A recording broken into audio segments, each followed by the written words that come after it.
For more insight into traffic issues and investments in transportation, I spoke to Wendell Cox, the chair of the Housing, Affordability and Municipal Policy for the Frontier Center in Canada.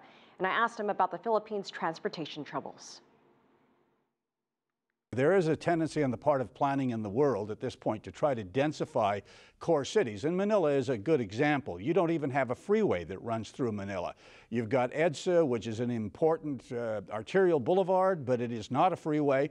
The arterial street system is not very good, and you're exactly right. As people get more income, you can't stop them from buying cars as soon as they're able to.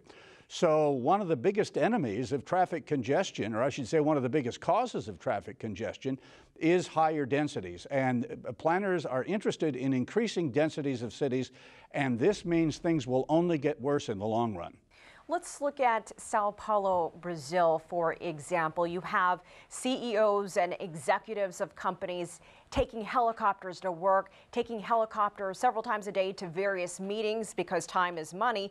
But this city already has a subway system, it has a bus system, and millions of people in cars. So is it too late for a place like Sao Paulo to improve their transportation system?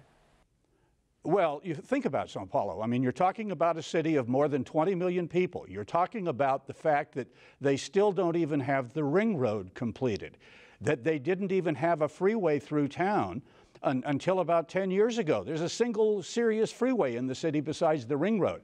So the fact, and you know, subways and buses are fine, but they get you downtown. And a place like Sao Paulo has employment, as is the case in all major cities throughout the area. The biggest problem we have, or one of the biggest problems we have for people that don't have cars, is what we call the last kilometer problem. It's fine to have a subway that gets you within a few hundred feet or a few hundred yards of your location where you're trying to go, but if it's a mile or a couple of kilometers away, it doesn't do you any good.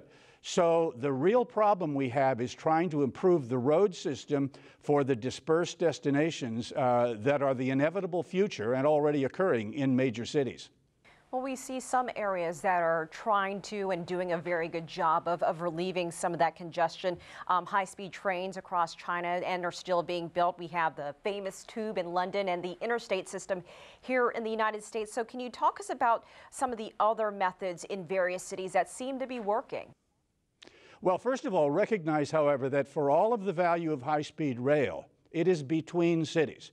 There's no question that in the congested Beijing to Tianjin corridor, high-speed rail, and I haven't seen the numbers, but I have no doubts that 100 trains in each direction, which are operating there today, have done a good deal to reduce the congestion on the freeway between Beijing and Tianjin. But for the most part, high-speed rail is between cities and doesn't impact city congestion that much. There's talk about Uber in some places where they are able to encourage greater car sharing as a result of their computerized matching systems and so on. That will help a little bit. Frankly, and a lot of people don't like to hear this, the best traffic congestion and the fastest travel times are, believe it or not, in the United States, which planners routinely have nothing but dislike for.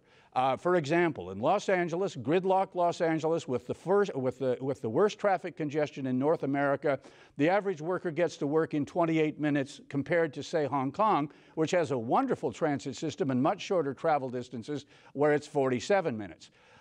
So what you've got to do, you've got to recognize that the vast majority in the future and already of travel in our cities is by car. That means you have to accommodate it. And it means you have to allow cities to disperse. Because if we get twice as many people in these urban cores, we're not going to be able to handle the congestion. And just a quick last thing, Chinese authorities have announced the integration of the Tianjin, Beijing, Hebei, a part of the country, into a new sort of megacity called Jing-Jin-Ji. And I think there's a recognition on the part of the Chinese government that for all of the progress they've made, the largest interstate highway system in the world, mind you, the largest subway system in the world in Beijing, there are just too many people in too small a space. So they're looking to decentralize Beijing into Tianjin, and other parts of the province of Hebei toward the end of reducing traffic congestion and making Beijing a more livable city in the long run.